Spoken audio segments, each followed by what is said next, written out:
हरि ओम. श्री जगदंबिकायै नमः. ओम ऐं ह्रीं क्लीं चामुंडायै विचे. आज आपण श्रीमद देवी भागवत पुराणाचा पंचम स्कंध अभ्यासणार आहोत.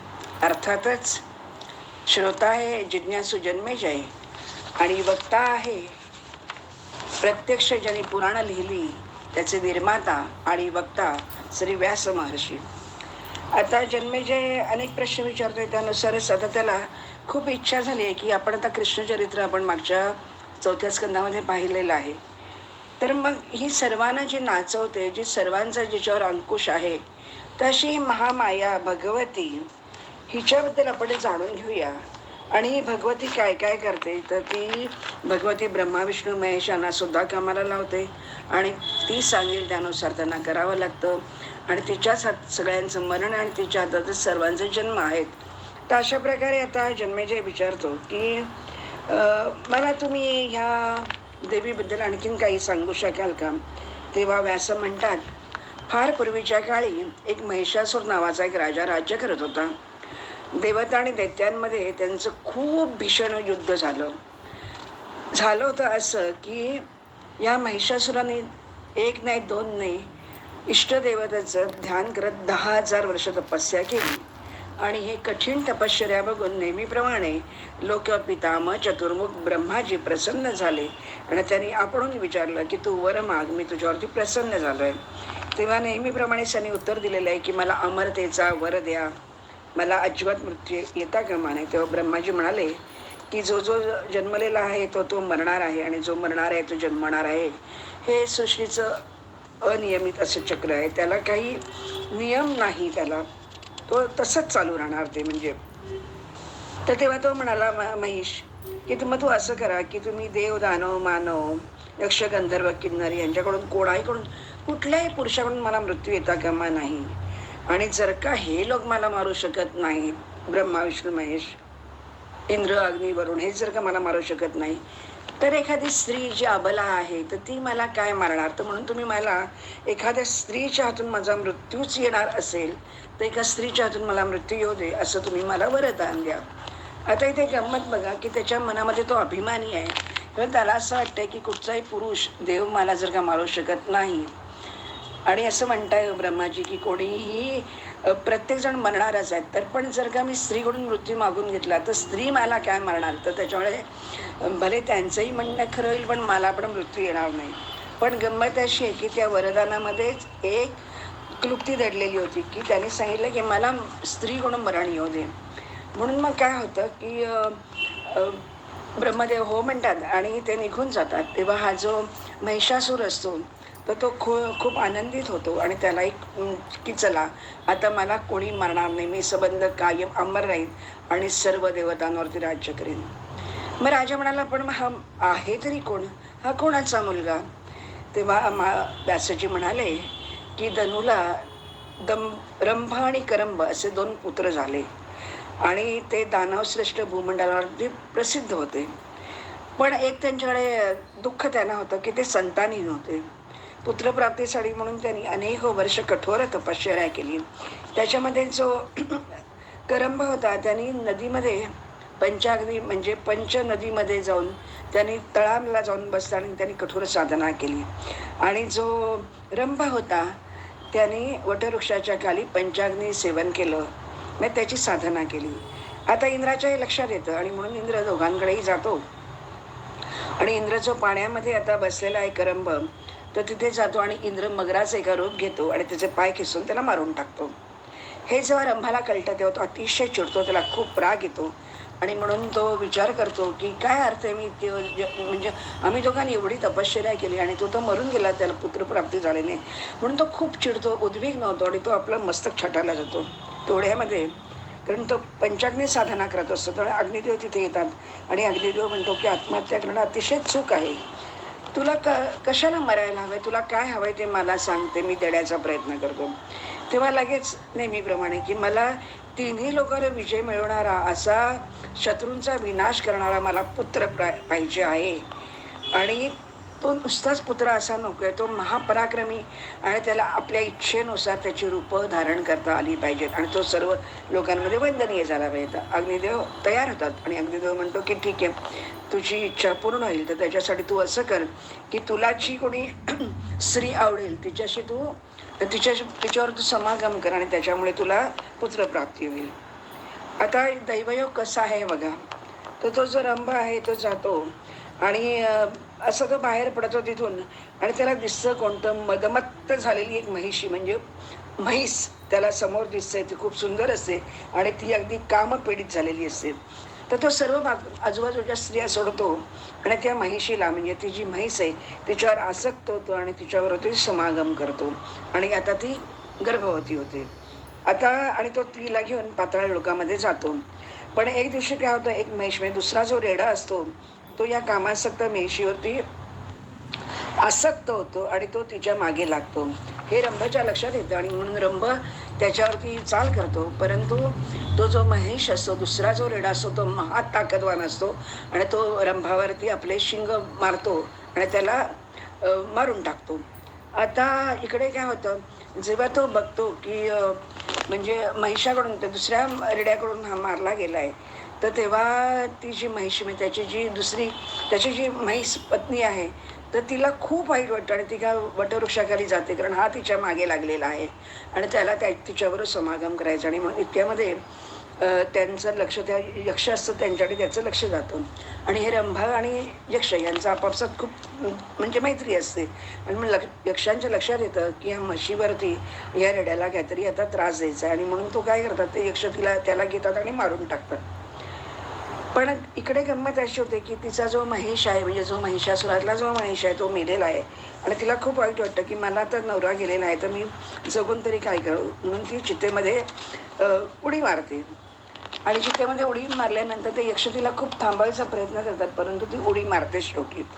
पण इथे बघा गंमत अशी होते की तेवढ्यातच तो जो महिषी म्हणजे हिचा जो नवरा मेलेला आहे, तर तो परत जिवंत होतो आणि तो अतिशय पुत्रप्रेमासाठी व्याकुळ झालेला असतो आणि त्याच्यातून अजून एक पुत्र जन्माला येतो. म्हणून हा महिषासूर आणि रक्तबीज असे दोघं जण आता इथे जन्माला येतात परत. आणि मग त्या जो महिषासूर आहे तो एक छत्री राज्य करतो संपूर्ण समुद्रापर्यंत. पृथ्वीवरती त्याचं एकसंध राज्य होतं. त्याच्यामध्ये त्याचे अनेक सेनाध्यक्ष आहेत, उदर काही बडालाख्य असिलोमा आहेत, असे बरेच त्याचे दानव मित्र असतात. आणि जे राजे असतात तर त्यांच्याकडून तो कर वसूल करतो आणि जे राजे नाही म्हणतात त्यांना तो मारून टाकतो. आणि ब्राह्मण लोकही त्याच्या अधीन होतात आणि यज्ञाचा जो भाग हवीर द्रव्य आहे तेही त्याला द्यायला लागतात. आता असं करता करता महिषासूर आहे तो अतिशय अहंकारी आहे.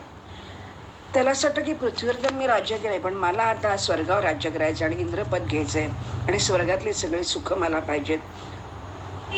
ती कामधेनू पाहिजे, त्यांच्यात अप्सरा पाहिजे, नृत्य गायन पाहिजे, मला सगळं काय मला तिथे भोगता आलं पाहिजे. आणि म्हणून तो काय करतो, त्याच्या दूताला घेतो आणि सांगतो की इंद्राकडे जा आणि त्याला सांग की तू माझ्यावर युद्ध कर किंवा आत्ताच्या आत्ता तुम्ही लोक स्वर्ग सोडून जा, मी स्वर्गावर राज्य करणार आहे. हे इंद्र ऐकल्यानंतर इंद्राला अतिशय राग येतो आणि तो म्हणतो की अरे तुला किती माज आहे रे, तू साधा गवत खाणारा एक रेडा आणि तू माझ्याशी काय मस्ती करणार, तू माझ्याबरोबर काय युद्ध करणार आणि काय होईल, फार तर का तू युद्ध करून काय करशील, तर तुझी जी शिंगाचा जो तुला माज आहे तर ती शिंग मी मोडून काढीन आणि त्या शिंगाचंच मी मला म्हणजे वज्र करेन त्याचं. असं त्यांच्यात आपापसात युद्ध म्हणजे बोलणं वगैरे होतं. आणि प्रत्यक्ष तो येतो, महिषासूर प्रत्यक्ष येतो आणि मग तो सांगतो सर्व दानवांना की आपण आता ह्याच्यावरती राज्य करायचंय. हा इंद्र तर एवढा लंपड आहे, त्यांनी खूप म्हणजे व्यभिचारी आहे तो आणि दुसऱ्या स्त्रियांना पण तो हरण करतो आणि अशा प्रकारे अप्सरांना पाठवतो, दुसऱ्यांच्या तपस्यामध्ये विघ्न घालतो. तर अशा प्रकारे हा विष्णू तर कपट आहे, मायावी आहे, खोटारडा आहे. कधी सुकराचं रूप घेतो, हिरण्याक्षला मारतो, कधी नृसिंहाचं रूप घेतो, हिरण्यकश्यपूला मारतो. हे सगळे शंकर मी सगळ्यांना आत्तापर्यंत अनेकदा हरवलेलं आहे, पण त्याच्यामुळे आता मला काही फरक पडणार नाही. पण तुम्हाला जर काही युद्धाचा आनंद घ्यायचा असेल तर आपण सगळेजण एकत्र होऊ आणि त्यांच्यावरती चाल करू. आणि असं सगळं ठरतं. आणि म्हणून ते एका बाजूने आता इंद्रही विचार करतो की सगळेजण आता उभे ठाकलेले आहेत युद्धासाठी, तर आता मी काय केलं पाहिजे. म्हणून ते देव बृहस्पती शुक्राचार्यांकडे ते जातात आणि शुक्राचार्यांबरोबर तो वार्तालाप करतो. आणि मग त्याच्यातून प्रत्यक्ष शुक्राचार्य आहेत ते त्याला बृहस्पती आहेत, ते बृहस्पती त्याला सांगतात की आत्ताची वेळ काही बरोबर नाही आहे, पण जर का तुझी इच्छाच असेल तर तू युद्ध कारण काय आहे की नेहमी माणसाने कायम उद्योगात राहिलं पाहिजे, रिकामं कधी बसून चालणार नाही. आणि ज्याला प्रत्यक्ष जर का एकदा हे सगळे राग लोभ मोह कशाच आहेत, ते शरीरामुळे होतात. प्रत्यक्ष जो आत्मा आहे तो वेगळाच आहे. कारण काय आहे, तो शरीर नाही. त्यामुळे त्याला कुठल्याही प्रकारचे आजार नाही, शोक मोह दुःख काही नाही. आणि त्याच्यामुळे त्याला कसाच त्रास नाही. आत्मा कायम सुखातच असतो. पण हे जे दुःख आहे, म्हणजे त्रास होतोय, ते कशाने होतं तर ममता परमम दुःखम निर्ममत्वम परम सुखम. ममता ही जी आहे माणसाला तीच आंधळी करते, तीच वेडी करते. आणि त्या ममतेतूनच दुःख शोक निर्माण होतात. पण जर का तुम्ही निर्ममत्व जर का अंगीकारलं, पण तुम्ही शरीर आहात असं ठरवल्यामुळे तुम्हाला हे सगळी दुःख होतात. पण जर का ही जी माया, ही बायको, ही माझी मुलगी, ही सून, असं जर का तुम्ही केलं की तुम्हाला दुःख सुरू होतं. पण जर का तुम्ही निर्ममता जर का मानलीत तर तुम्हाला त्याच्यासारखं सुख दुसरं काही नाही. अशा प्रकारे त्यांच्यात चर्चा होते. तेव्हा बृहस्पती प्रत्यक्ष सांगतात की महिषासुराच्या विनाशासाठी तुला प्रयत्न करायला काही हरकत नाही. पण मी तुला आता एवढंच सांगेन की जेव्हा आपण सगळ्यात स्वतःला मोठे समजतो त्याच वेळेला आपण हरत असतो एका बाजूने. कारण जेव्हा माझ्या पत्नीचं चंद्राने हरण केलं तेव्हा मी एवढा मोठा बृहस्पती, पण मी काही करू शकलो नाही. तर त्याच्यामुळे मी तुला एकच सांगतो, दैव बलवत्तर असं, दैवापुढे कोणाचंही काही चालत नाही. तर अशा प्रकारे हा विचार होतो. मग आता इंद्र ब्रह्माजीकडे जातो, ब्रह्माजीला सर्व सांगतो. मग तिथून ते सगळे कैलासावर जातात, कैलासावरून ते विष्णूकडे जातात. अशा प्रकारे ब्रह्मा विष्णू महेश आणि अनेक देवता एकत्र येतात आणि महिषासुराबरोबर त्यांची युद्धाची तयारी सुरू होते. युद्ध सुरू झाल्यावरती काय होतं की त्याचे जे एक मित्र आहेत, बिडाल आहे, त्याच्यानंतर ताम्र आहे, असे मोठे मोठे मोठे सगळे जे योद्धे असतात ते येतात. त्यांच्यावर खूप धमासान त्यांची युद्ध होतात आणि मग ते मूर्छित होतात. कोणाला लागतं, कोणाला काय होतं. आणि मग प्रत्यक्ष मात्र आता महिषासुराबरोबर भगवान विष्णू आणि शिवाचं युद्ध सुरू होतं. पण महिषासुर हा आहे तो पक्का नाटकी दानवी आहे. तर त्या खूप युद्ध वगैरे त्यांचं जोरात होतं. आणि नंतर हा जो महिषासुर आहे तो मोहकारिणी शांभरी मायेचा प्रयोग करतो आणि एका महिषासुरातून अनेक महिषासूर निर्माण करतो. आणि त्यामुळे त्यांच्यामध्ये करोडोनी महिषासूर आणि त्यांची आयुध असं असल्यामुळे सर्व देवसेना घाबरते. वरुण, कुबेर, यम, अग्नी, सूर्य, चंद्रमा सगळे घाबरतात. आणि माया विमोहित झाल्यामुळे ते सगळे तसेच स्तब्ध उभे राहतात. आणि मग हे त्यांनी ब्रह्मा विष्णू महेशाचं ते स्मरण करतात. म्हणून ब्रह्मा विष्णू महेश सगळेजण येतात, ते त्यांच्यावर युद्ध करायला लागतात. आणि हे सगळं बघितल्यानंतर प्रत्यक्ष सुदर्शन चक्र विष्णू त्याच्यावरती फिरवत होतं आणि ती मोहकारिणी जी माया आहे ती नष्ट होते. आणि आता ह्यांचं युद्ध सुरू होतं. चिक्षुर, उग्रास्य, उग्रवीर्य, असिलोमा, त्रिनेत्र, भास्कर, अंधक असे अनेक दानव एकत्र येतात. आणि अंधकासुरावरचं विष्णूवर युद्ध होतं, शंकराचं युद्ध होतं. आणि मग कधी हा घायाळ होतो, कधी हा मूर्छित होतो, कधी तो मूर्छित होतो. असं करत करत शेवटी एक वेळ अशी होते की महिषासुराच्या मस्तकावरती प्रहार केल्यानंतर तो मूर्छित होतो आणि तो खाली पडतो. परंतु दैत्य जळांत उठतो आणि प्रत्यक्षतः विष्णूवरती प्रहार करतो, शंकरावर प्रहार करतो. हे सर्व बघितल्यानंतर मात्र बाकीचे सगळेजण खूप घाबरतात. कारण काय होतं, हा जो महिष आहे तर तो आता रेड्याचं रूप घेतो, नंतर तो सिंहाचं रूप घेतो आणि आयाळीने आपल्या सगळ्या देवतांना घाबरवतो. नंतर तिथून तो परत महिषाचं रूप घेतो. नंतर तो जी शिंग त्याच्या सगळ्या रेड्याचं बळ काय तर शिंग आहे, त्या शिंगावरती तो एक एक पर्वत घेतो, उचलतो आणि तो एकेकाला ते एक एक पर्वत उचलतो आणि मारतो आणि त्याच्यामुळे सगळेजण भयभीत होतात. म्हणजे त्यांना मूर्छित होतात आणि ते सगळेजण पळून जातात शेवटी. आणि मग आणि आता काय होतं, त्या आपोआप स्वर्गावरती महिषासुराचं राज्य चालू होतं. संपूर्ण स्वर्ग, इंद्रपद, त्याच्यानंतर जे जे काय यक्ष किन्नर चारून उरक सगळे जे काय आहे ते सगळेजण त्याच्या सेवेमध्ये राहतात आणि ज्यांना पटत नाही त्या लोकांना तो हाकलून देतो. आणि अशा प्रकारे गिरीकंदरामध्ये अनेक वर्ष ते तिथे राहतात आणि महिषासुर देव लोकांचं साम्राज्य उपभोग राहतो. त्याच्यानं ब्राह्मणांकडून जो काही यज्ञ केलेला जातो तो पण तो स्वतःच घेतो, कामधेनूच. अशा प्रकारे खूप खूप खूप आनंद तो घेत असतो. आणि मग शेवटी खूप अति होतं तेव्हा सर्व देवदेवता, त्यांना आता अन्नसुद्धा मिळत नाही, कारण ते हविर्द्रव्य असतं ते हा घेऊन टाकतो. आणि म्हणून ते सर्वजण देवता उठतात आणि ब्रह्माजीकडे जातात. आणि ब्रह्माजी सांगतात की त्याला कोणी फक्त स्त्रीच हरवू शकते, आपण कोणीच त्याला हरवू शकत नाही. आणि म्हणून ब्रह्माजी, शंकर आणि विष्णू परत एकत्र येतात. आणि तेव्हा शिव प्रत्यक्ष त्याला सांगतात, ब्रह्माला, की तुला माहिती आहे का की पूर्व काळामध्ये महिषासुराला तूच वरदान दिलेलं आहेस, त्यामुळे आता कुठची स्त्री त्याला मारेल जर का आपण त्याला मारू शकत नाही. बरं, आपल्या ज्या भार्या आहेत, रुद्राणी काय, ब्रह्माणी काय, सरस्वती काय, ह्या कोणीच त्याला मारू शकत नाहीत. मग असं असताना तर त्याला कोण मारू शकेल, असं सगळे विचार विमर्श चाललेले असतात. आणि मग ते इथे विष्णू भगवानकडे येतात आणि अतिशय ते त्रस्त झालेले असतात. आणि विष्णू म्हणजे जय विजयाना, जय विजय द्वारपाल असतात, ते जय विजय जाऊन सांगतो की असंच आहे, सर्व देवता आणि विष्णू आणि ब्रह्माजी वगैरे सगळे आलेले आहेत तुम्हाला भेटण्यास, विष्णू तुम्हाला भेटण्यासाठी ब्रह्माजी आणि शंकर आले. मग तो प्रत्यक्ष विष्णू समोर येतात आणि मग अतिशय शांत कटाक्ष सर्वांवर सांगतात टाकतात आणि त्यांना अभय मिळतं. आणि मग ते सांगतात की आता त्याला मारणं केवळ अशक्य. तर विष्णू म्हणतो प्रत्यक्ष की आता आपल्याला एकच करता येईल ह्याच्यातून, कारण आम्ही पण अनेक हजारो वर्ष महिषासुरावरती युद्ध केलं, परंतु तो काही मेला नाही, कारण तो विजयीच राहणार आहे युद्धामध्ये. कुठल्याही पुरुषाकडून, देवाकडून तो मारला जात नाही. पण आपण आता मात्र एक करू शकतो की त्याने जे वर मागून घेतलेलं आहे की मी एका स्त्रीच्या हातून मला मरण येऊ दे, तर आता आपण आता एकच असं करू शकतो की आपण प्रत्येकाने आपल्या तेजातून, आपण देव देव आहोत सर्वजण, आपण तेजस्वी आहेत, तर आपल्या तेजातून एक अशी एक तेज निर्माण, एक तेजोराशी, एक तेजपुंज निर्माण करूया. आणि असं ठरवतात आणि ते तिला, ते तेज आहे, ती शक्ती आहे, ती महिषासुराला मारेल. आणि मग ब्रह्माजी प्रत्यक्ष मुखातून त्याच्या अत्यंत तेजपुंज असा एक लोळ बाहेर येतो. तो लाल रंगाचा असतो, तो सुंदर असतो आणि उष्ण पण आहे आणि तो शीतल पण आहे, असा तो होतो.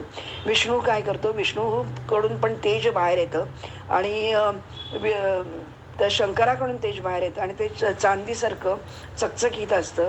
आणि ते तेज इतकं असह्य होतं की सर्व दैत्यांना घाबरून टाकेल इतकं ते तेज असतं. त्याच्यानंतर विष्णू काय करतो, विष्णूच्या शरीरातून सत्वगुण नीलवर्ण आणि दीप्तिमान असं तेजराशी प्रकट होते. आणि त्याच्यामुळे काय होतं, पूर्ण गोलाकार सुरगुणात्मक तेज प्रादुर्भूत होतं. आणि मग असं बघता बघता बघता प्रत्येक जण आपल्या तेजातून एक एक तेज राशी निर्माण होते तिथे. आणि या सर्वांच्या तेजातून अतिशय एक सुंदर तेजपुंज, श्रेष्ठ अतिशय कमनीय लावण्य अशी एक स्त्री प्रकट होते. आणि मग सर्व देवतांच्या शरीरातून हे जे तेज असल्यामुळे ती त्रिगुणात्मिका 18,000 भुजांची मनोहर त्रिवर्णा तयार होते आणि तीच महालक्ष्मी आहे. पश्यताम तत्र देवानाम तेजपुंज समुद्भवा, बभुवा तीरा नारी सुंदरी विस्मयप्रदा, त्रिगुणा सा महालक्ष्मी सर्वदेव शरीरजा, अष्टादशभुजा रम्या त्रिवर्णा विश्वमोहिनी, अष्टादशभुजा देवी सहस्रभुज मंडिता, संभूता सुरनाशाय तेजोराशी समुद्भवा. तर अशा प्रकारे देवतांच्या शरीरातून उत्पन्न झालेली तेजोराशी 18 हातांची ही देवी असुरांचा विनाश करण्यासाठी तिथे उभी राहते. आता ते एवढं करून थांबत नाही. मग ते काय करतात, ब्रह्मा, विष्णू, महेश, इंद्र, कुबेर, वरुण, अग्नी, सर्व गंधर्व, यक्ष, किन्नर आणि प्रत्येक जण, यमराज, प्रत्येक जण तिला एक एक आयुध देतं. आणि त्या आयुधातून ती आणखीन एक सुंदर अशी देवी, म्हणजे आणखीन तिचं रूप तयार होतं. आणि ती प्रत्यक्ष उभी राहते आणि ती सांगते की तुमचं काय कार्य आहे ते मी पूर्ण करीन. आणि तिला कोणी वस्त्र अलंकार देतात, कोणी माला देतात, कोणी कमंडो, कोणी त्रिशूळ देतं, कोणी चक्र देतं, म्हणजे आपलं सुदर्शन चक्र वगैरे देतात. अशा प्रकारे सर्व ते तयार झाल्यानंतर ती उभी राहते आणि ती सांगते, तुम्ही काही काळजी करू नका, या महिषासुराला मारायचं काम माझे. आणि म्हणून ती देवी काय करते, अतिशय उच्च असं विकट अद्भुत भयानक असं एक हास्य करते. आणि ती हास्य अक्षरशः पृथ्वी सर्व तिन्ही लोकांमध्ये त्याचा आवाज येतो. तेव्हा देवतांना म्हणजे हे सगळे जे दैत्य त्यांना अतिशय भीती वाटते. आणि कोण एवढा आवाज करतं आणि कोण आहे. आणि त्यांच्या तर दैत्यांच्या ज्या स्त्रिया असतात, ज्या गर्भवती असतात, त्यांचा गर्भ गळून जातो. आणि ते महिषासूर दुधाला पाठवतो आणि विचारतो की बघ बरे कोण आहे, काय आहे का. आणि हे सगळे देवता आपकी जय हो जय हो जय हो म्हणतात. तर हा आहे तरी कोण, आणि आमचं रक्षण कर, आमचं रक्षण कर. आणि म्हणून देव तिथे जातो आणि बघतो, तर देव तो दूध तिथे जातो आणि बघतो, तर ते सौंदर्य, त्याचं तेज आणि त्याचं ते सगळं, ती मधुपान करणारी ती जी स्त्री बघून तारुण्याने नुसती मुसमसलेली 18 हातांची बघून त्यांना आश्चर्य वाटतं. आणि तो परत तो तिचं टेस्ट सहन करू शकत नाही. आणि तो महिषासुराकडे येतो आणि तो सांगतो की ती इतकी सुंदर आहे, तर तू असं कर की तू तिला पट्टराणी करून टाक वगैरे असं, आणि ते आणखीन तुला मजा येईल. आणि म्हणून महिषासूर म्हणतो की ठीक आहे, हरकत नाही. तर मग तो दूध तिथे जातो आणि तिला सांगतो की तू माझ्या महिषासूर, माझा जो राजा आहे त्याच्याशी लग्न कर. तेव्हा देवी म्हणते की तुम्ही मला देवमातेच्या रूपामध्येच ओळखा आणि मी सर्व दैत्यांचा नाश करणारी महालक्ष्मी नावाने इथे प्रसिद्ध होईल. आणि काही झालं तरी महिषासुराला मी मारूनच मग अंतर्धान पावेन. तर अशा प्रकारे त्यांचं आता ते युद्ध छेडतात. आणि त्याच्यानुसार पहिल्यांदा महिषासूर सांगतो तिला त्या दूतांना वगैरे की तू असं काही करू नको, तिला मारून टाकू नको, तू ती इतकी सुरेख सुरेख सुरेख तिचं काय, तर आपण माझी तिला पट्टराणी करून टाकतो. आणि मग प्रत्यक्ष दूध येतात, सगळे एक एक जण येतात. आणि तरीसुद्धा ती सांगते की नाही, की मी असं ठरवलंय की महिषासुराला जो मला तुल्यबल असेल आणि जर का त्याने मला त्याच्यात जिंकलं तरच मी त्याच्याशी विवाह करेन. त्यामुळे माझा असा कोणाशी विवाह होणार नाही, ना ब्रह्माचा, विष्णूशी, ना कोणाशी जर का मी विवाह केलं नाही तर मी मूर्खा तुझ्याशी विवाह करेन का. कारण तो घासपूस खाणारा एक साधा रेडा तुझ्याशी काय मी लग्न करणार आहे का, असं ती त्याला डायरेक्ट विचारते. आणि त्याच्यामुळे त्याचा आणखीन अपमान होतो. आणि तो आता चौताळतो आणि तो सर्वांना एकेका जणांना पाठवून देतो. आणि मग नंतर एकेकांना पाठवतो. मग विरूपाक्ष येतो, चिक्षूर येतो, बिडाल येतो, अंधक येतो, एक एक जण येतात, ताम्र येतो. आणि मग प्रत्येक जण तिला बौद्धिक देतं आणि तिला सांगतो तू राणीसारखी आमच्याकडे राहशील. तर महिषासुरासारखं आणखीन कोणी ह्या म्हणजे पृथ्वी तलावरती, स्वर्गावरती कोणी नाहीच आहे. कारण तो कायम अमर आहे आणि त्यामुळे तू कधीही विधवा होणार नाहीस. आणि मग त्याच्यानंतर ताम्र वगैरे खूप भास्कर येतो, दुर्धर येतो, दुर्मुख येतो, सगळ्यांना ती फटाफट पटापट मारून टाकते, त्यांना कोणाला घायाळ करते. आणि मग प्रत्यक्ष तिथे जातो. आणि मग शेवटी मात्र आता प्रत्यक्ष बिडाला येतो. आणि मग तो सांगतो की मी फक्त तुला एकच तत्वज्ञान सांगतो, महिषाला सांगतो की तू जरी स्वतःला समजत असशील की मी अमर आहे, तरी सुद्धा एक लक्षात ठेव की तुझ्याच वरदानामध्ये असं तू म्हटलेलं आहेस की मला स्त्रीच्या हातून माझा मृत्यू आला तरी चालेल. आणि म्हणूनच सर्व देवतांच्या तेजामधून ही कमलनयनी स्त्री निर्माण झालेली आहे. तर त्याच्यामुळे तू तिला शरण जा. आणि ती जर का आपल्याला सांगते की तू पाताळ लोकांमध्ये निघून जा किंवा माझ्याशी युद्ध कर. मग दुर्मुख म्हणतो ह्या असं काही होतं का, मग नाही असं आपण मागे वगैरे यायचं नाही. मग दुर्मुख, बाष्कल वगैरे सगळेच जण जातात, नाही ते सगळे धराशाही पडतात. आणि मग शेवटी अखेर महिषासूर तिथे येतो. आणि महिषासूर तर तिला बघितल्यानंतर त्याला ती इतकी नंतर इतकी तिला तो म्हणजे त्याला ती इतकी आवडते की काय विचारूच नको. आणि म्हणून ती सांगते की तरी ती सांगते की अरे तू म्हणजे कुल स्त्री काय बघशील का नाही, वाटेल त्याला उठशील आणि म्हणशील की तू माझी बायको, हे शक्य आहे का, तर मी तुझा वध करायला आलेली आहे, तर मी तुला मारणारच आहे. आणि म्हणून भगवती त्याच्यावरती अक्षरशः बाण सोडते आता. आणि जसे दुर्मुखवरती, बिडालवरती वगैरे बाण सोडते, तसं ती देवी चंडिका च्या रूपामध्ये एक येते आणि त्याला लोळवून टाकते. आणि मग नंतर त्याच्या वक्षस्थळावर प्रहार करते, त्रिशूळाने त्याच्यावर प्रहार करते. असं करता करता आता मात्र तो महिषासूर आहे तो खूप चिडतो. आणि मग सगळेच त्याचे जे होते ते सगळे आता हळूहळू धारातीर्थी पडत आहेत. आणि म्हणून मग महिषासूर काय करतो, तिथं येतो आणि अनेक प्रकारचे घंटानाद वगैरे सगळं आणि सगळे राक्षस वगैरे घाबरतात आणि म्हणून तो म्हणतो की नाही आता मात्र मला हिला मारलीच पाहिजे कुठच्याही परिस्थितीत. तर मग तेव्हा ही पण हिचा तर पणच आहे की मी सर्वांना मारीन आणि म्हणून आणि मग मी सर्व देवतांना त्यांचा अधिकार देईन आणि मग मी निघून जाईन. आणि म्हणून आता इथे असिलोमा वगैरे सगळ्यांची इतकी इतकी बौद्धिकं पाठवलेली आहेत, पण ती प्रत्येकाला तेच सांगते की तुझ्या महिषासुराला पाठवून त्याने मी त्याला मारूनच जाणार आहे. आणि म्हणून महिषासूर प्रत्यक्षतः रणभूमीमध्ये येतो, तिची प्रणय याचना करतो. तो तिला सांगतो की अगे इतकी सुंदर आहेस तू आणि तुझ्या हातामध्ये शोभत नाही अस्त्रशस्त्र, तू अशी छानपैकी आनंद घ्यायचा, मजा घ्यायची. आणि तुला जर काय मी इतका तुझा दास झालेलो आहे की तू जर का म्हणालीस तर तुझे सगळे देव आहेत, स्वर्ग लोक आहेत, तर त्यांचा सुद्धा मी कब्जा सोडेन आणि मी त्यांना सुद्धा कधी त्रास देणार नाही, का तर मी तुझ्या इतका प्रेमामध्ये पडलेलो आहे. आणि म्हणून तू आता एक काम कर की तू मात्र माझी पट्टराणी हो. तर ती बिलकुल ऐकत नाही. तर ती सरळ सांगते की मी तुला परत परत सांगते की मी इंद्र देवता सगळ्यांना कुणाला मी तो परत सांगतो की मी सर्वांना जिंकू शकतो, मी फक्त तुला जिंकू शकत नाही कारण मी तुझ्या प्रेमात पडलेलं आहे. तर तेव्हा देवी सांगते की परमपुरुष जो परमात्मा आहे त्याच्याखेरीज मी कोणाचीही होऊ शकत नाही. मी त्याची इच्छाशक्ती आहे, मी त्याच्या इच्छेनुसार संसाराची सृष्टी करते. मीच विश्वात्मा आहे आणि मी कल्याणमयी प्रकृती आहे आणि निरंतर त्या सानिध्य राहिल्यामुळे मी त्याची शाश्वत चेतन आहे. तशी तर मी जड प्रकृती आहे, परंतु त्याच्या संयोगामुळे मी चेतनायुक्त होते. आणि म्हणून तू एक लक्षात ठेव, मी दुसऱ्या पुरुषाचा विचारच करू शकत. नाम पुरुषम इच्छामी परमम पुरुषम विना, मी कोणाचाही विचार करू शकत नाही. तर त्यामुळे तू असं काहीही करू नको आणि सरळ पातळामध्ये निघून जा जर का तुला जीव प्यारा असेल. तर तेव्हा तो इतका तिच्या प्रेमात म्हणजे तो मोहित झालेला आहे.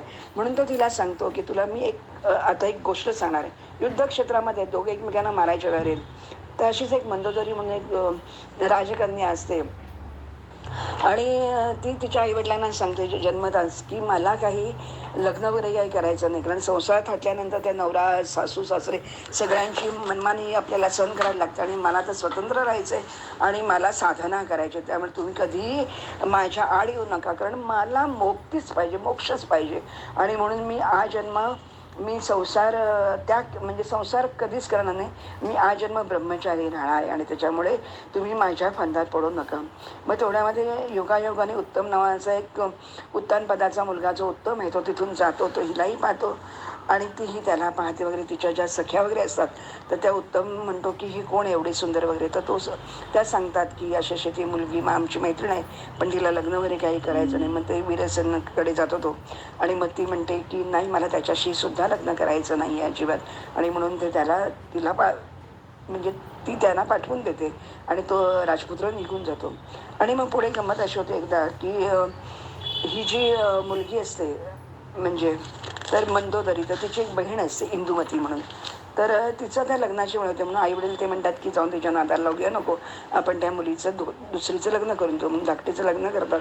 स्वयंवर थाटतात ते. त्याच वेळेला काय होतं, इंदुमतीच्या लग्नामध्ये एक कोणतरी असाच एक धूर्त लबाड असा एक राजा आलेला असतो आणि दैवयोगाने दैव बलवत्तर आहे आणि कोणाचं त्याच्या पुढे चालत नाही. ही जी मुलगी आहे मंदोदरी की जी कोणाशी लग्न करणार नव्हती, तर त्या एका धूर्त लबाड कपटी माणसाशी त्या एका राजावरती तिचं प्रेम बसतं आणि ती घरी येऊन सांगते की इतकी ती कामातून होते आणि तोही तिच्यावरती मोहित होतो, कारण ही त्याला तरी आवडलेली आणि ही आपण त्याला विचारते म्हटल्यावर काय प्रश्नच येत नाही. आणि म्हणून ती मद्रदेश देशाचा जो राजा आहे तर त्याच्याशी ती लग्न करते. त्याचं नाव चारुदेशनं. आणि चारुदेशनं तिच्यावर खूप आनंद वगैरे घेतो, खूप वर्ष मजा वगैरे करतात. पण तो चारुदेशनं असतो तो लबाड असतो आणि तो कामुक असतो. तर एक दिवशी ही जी मंदोदरी आहे तर ती अतिशय साधी सरळ आहे. तर ती एक दिवशी बघते की राजा एका दासीबरोबर ती एकांतात रममाण झालेला आहे. तिला खूप वाईट वाटतं, राग येतो. परत काही दिवस जातात आणि परत तेच तसंच दुसऱ्या एका दासीवरती हा परत रममाण होतो. तेव्हा मात्र तिला खूप दुःख होतं, की ती म्हणते की काय माझं नशीब होतं आणि म्हणून मी ह्या असल्या म्हणजे नालायक धूर्त पतीबरोबर मी प्रेमात पडले आणि हे सगळं माझंच नशीब आहे, माझीच काहीतरी करणी आहे आणि ते तर मला भोगायला लागते. आणि जर का मी आता घरी गेले तर आईवडिलांना त्रास आणि शिवाय माझ्या मैत्रिणी मला असतील आणि ह्याच्यावर राहिले तर मला तर संसार सुख नकोच आहे, याचा मला स्पर्श सुद्धा नको. म्हणून म्हणजे काळानुसार मी आता जगेन आणि जेव्हा संपेन तेव्हा संपेन. तर म्हणून तू एक काम कर, त्या मंदोदरीचं तुला मी मुद्दाम गोष्ट अशासाठी सांगितली की देवी तू असं काही करू नको. मी तुला एवढा महिषासुर जो अमर आहे तो तुला तुझी विनवणी करतो, याचना करतो, तुझ्या पाया पडतोय, पण तू माझ्याशी लग्न कर. तर तेव्हा देवी म्हणते यदा यदा हि साधूनाम दुःखम भवती दानव तदा तेषां च रक्षार्थम देहम संधारयाम्यहम अरूपायाश्च मे रूपम जन्मायाश्च जन्मच सुराणाम रक्षणार्थाय विधी दैत्य विनिश्चितम. हे देवा, हे दैत्या, वास्तवात मी निराकार अजन्मा आहे. देवतांच्या रक्षणासाठी मी अनेक रूपाने जन्म घेते आणि मी ते धारण करते, असं तू लक्षात घे. त्याच्यामुळे कधी तू माझ्याशी लग्न करण्याचा विचार करू नको. आणि म्हणून आता प्रत्यक्ष दोघांचं युद्ध ठाकतं. हे धमासान युद्ध त्यांचं होतं. त्याच्यानंतर महिषासूर आता नेहमीप्रमाणे देव कपटी आहे, तो कारस्थानी आहे. तो महिषासूर आता मानव रूप त्याने घेतलेलं असतं ना, कारण या देवीला त्याला मोहवायची असते आणि म्हणून तो मानवाचं रूप टाकतो आणि तो प्रत्यक्ष एका सिंहाचं रूप घेतो आणि सिंहाच्या आळ्याने तो सगळ्यांना मारत सुटतो. त्याच्यानंतर सिंहाचं रूप टाकतो. त्याच्यानंतर तो हत्तीचं रूप घेतो. हत्तीच्या रूपाने तो सोंडेमध्ये एक एकांना घेतो आणि मारून टाकतो. असं करत करत तो देवीच्याही मस्तकावर प्रहार करतो. आणि हे झाल्यानंतर आता प्रत्यक्ष देवी उठते आणि त्या म्हणजे हत्तीच्या रूपातून टाकून आता तो शरभाचा एक अतिशय विचित्र भयान असं एक शरभाचं रूप आहे. तो शरभाचं रूप घेतो आणि त्याच्यामुळे मात्र जगदंबा अतिशय चवताळून उठते आणि ती महिषासुराचं रूप परत त्याने घेतल्यानंतर त्या शिंगावरती देवी प्रहार करते आणि त्याचं जे त्याची जी आता पूछ म्हणजे त्याची जी शेपटी आहे त्या शेपटीने तो प्रहार करायला लागतो, शिंगेने प्रहार करायला लागतो. हे सगळं बघितल्यानंतर मात्र ती अतिशय चवताळून उठते आणि मग देवी सांगते की थांब, आता तर मी तुला नक्कीच मारणार आहे. तू एवढा हसतोयस आणि तुला वाटतंय की मी मरणार आहे, पण थांब, तू जरा मजाच घेत राहता, तुला यमपुरीत पाठवते, मी जरा माझं मद्यप्राशन करते आणि मी तुला मारते. आणि अशा प्रकारे ती प्रत्यक्ष द्राक्षाचा रस पिते आणि ती प्रत्यक्ष त्याला येते आणि त्याला महिषासुराला अक्षरशः मारून टाकते. त्याच्यानंतर महिषासूर परत तिच्यावरती म्हणजे मूर्छित झाल्यावरती प्रयत्न करतो, परंतु त्याचं तिच्यापुढे काहीच चालत नाही. तो मूर्छित झाल्यानंतर तो भगवती त्याच्यावरती 1000 आऱ्यांचे एक सुदर्शन चक्र सोडून देते आणि त्याला धराशाही करते, त्याला मारून टाकते. आणि मग त्याच्यातून जे रक्त वाहतं ते पाहून मात्र सर्व दानव उरलेले पळून जातात आणि देवतांचा हाहाकार होतो. देवतांना अतिशय आनंद होतो की चला महिषासूर मेला आणि आता तिन्ही लोक आनंदाने भरून वाहूते. अशा प्रकारे देवी भगवती चंडिका रणभूमी सोडून जाते आणि एका पवित्र स्थानी जाऊन विराजमान होते. आता जन्मेजय लगेच देवता लगेच तिची खूप म्हणजे म्हणतात तशागत तिची स्तुती करतात आणि ते सांगतात तुझ्यामुळेच प्रलयकार होतो, तुझ्यामुळे म्हणजे विष्णू पालन करतो, ब्रह्मा सृजन करतो आणि तुझ्याच याच्यामुळे शिवजी प्रलयकालातून सर्वांना तो सृजन पालन आणि संहार करतो. तूच त्यांची शक्ती आहे. संसारामध्ये कीर्तिमती स्मृती गती करुणा दया श्रद्धा धृती वसुधा कमला अजपा पुष्टी कला विजया गिरिजा जया तुष्टी प्रमा बुद्धी उमा रमा विद्या क्षमा शांती कांती मेधा हे सर्व या तुझ्या शक्ती आहेत आणि तू जशी गरज पडेल त्यानुसार तू तशी तशी रूपं धारण करतेस. आणि इवन शेषना कच्छप या सर्वांना सुद्धा उभं राहण्याचं सामर्थ्य तुझंच आहे. तर त्याच्यामुळे आम्ही तुझ्यावरती खूप तुझं आम्ही स्मरण म्हणजे खूप आम्हाला आनंद देतो. इवन चंद्र महाविष्णू महेश काय आकाश तारे हे सगळे कशामुळे तुझ्याचमुळे उभे राहिलेले आहेत. तर त्याच्यामुळे आम्ही फक्त आता तेव्हा देवी म्हणते की ठीक आहे काही हरकत नाही, पण जी तू माता अशी आहेस की तू सुखदायिनी विद्या आहेस आणि दुःखदायिनी अविद्या आहेस. त्याच्यामुळे जन्ममृत्यू दूर करण्याचं काम तुझ्या हातामध्ये आहे आणि ज्याला मोक्ष पाहिजेत ते तुझी साधना करतील आणि जे अविद्या म्हणजे जे अविद्या आहेत त्यांना दुःखामध्ये कायम तू लोटून देते आणि म्हणून संसार चक्रामधून त्यांची परत परत परत परत ते येतात. आणि म्हणून तू आम्हाला जर का वर देणारच असेल तर तू असा वर दे की आम्ही कधीही तुझं अखंड तुझं स्मरण करू आणि तुझी अविचल भक्ती आम्हाला कायम म्हणजे आनंद देत राहील. तेव्हा ती सांगते की काही हरकत नाही की तुम्हाला तर आता मी महिषासुराला मारलेलंच आहे. जेव्हा जेव्हा तुम्हाला कधी यदा यदा ही देवानां कार्यम स्याद्यती दुर्घटम स्मर्तव्याहम तदा शीघ्रम नाशेष्यामी चापदम. तुम्हाला जेव्हा कधी अतिशय पीडा होईल किंवा आपल्याला हे कार्य करणं शक्य नाही, दुःसाध्य असं जेव्हा तुमचं काही कार्य असेल तेव्हा तुम्ही माझं स्मरण करा आणि तुम्हाला संकटातून मी लगेच त्याच्यातून बाहेर काढीन आणि हेच माझं कार्य असेल. आणि म्हणून प्रत्येक देवदेवता या सर्वांना आनंदी करायचं काम माझं असं म्हणून ते तिची स्तुती ती सगळ्यांची स्तुती घेते, ऐकते, आनंदित होते आणि ती मणिद्वीपामध्ये निघून जाते. तर अशा प्रकारे आपण हे महिषासुराचं महिषासूर हे जे द्वंद्व आहे महिषासूर आणि देवी म्हणून त्या महिषासुराच्या नावाने म्हणजे हा सुद्धा एक विचार करण्यासारखा भाग आहे की तो महिष आहे, तो रेडा आहे. तर एका रेड्याच्या नावाने रेड्याचं बळ किती आहे आणि दोन्ही बाजूने विचार करू की एवढा तो रेडा होता पण तो रेडाच होता, त्यामुळे त्याची घासपूस खाणारा तो रेडा, त्याची अक्कल ती काय. आणि म्हणून त्याला स्त्रीच्या हातून मरण पाहिजे म्हणजे मरण आधी अमर होण्यासाठी प्रयत्न करायचा, सत्ताधीश व्हायचा आणि एका स्त्रीकडून मरण घ्यायचं. म्हणजे जो बलवान आहे तो खूप म्हणजे नामुष्की नाही एका स्त्रीकडून तो मरण मागतोय म्हणून. आणि म्हणून प्रत्यक्ष साक्षात जगदंबा प्रकट होते आणि त्याचा मृत्यू घडवून आणते. पण त्याचबरोबर महिषासूर जो आहे ती महिषासूर मर्दिनी नावाने प्रसिद्ध होते. म्हणजे एका दैत्याच्या एका रेड्याच्या नावाने देवतेची आपण गुण गातो. तर अशा प्रकारे हाही एक विचार करण्यासारखी गोष्ट आहे. ते लीलाचरित्र हे नाट्य जे आहे तर ते सगळ्यांनी ऐकल्यानंतर त्याच्यातून खूप प्रत्येकाला या संसार सागरातून तो बाहेर पडू शकतो. जो रोगी आहे तो रोगरहित होतो. त्याच्यानंतर सगळीकडे आनंद होतो.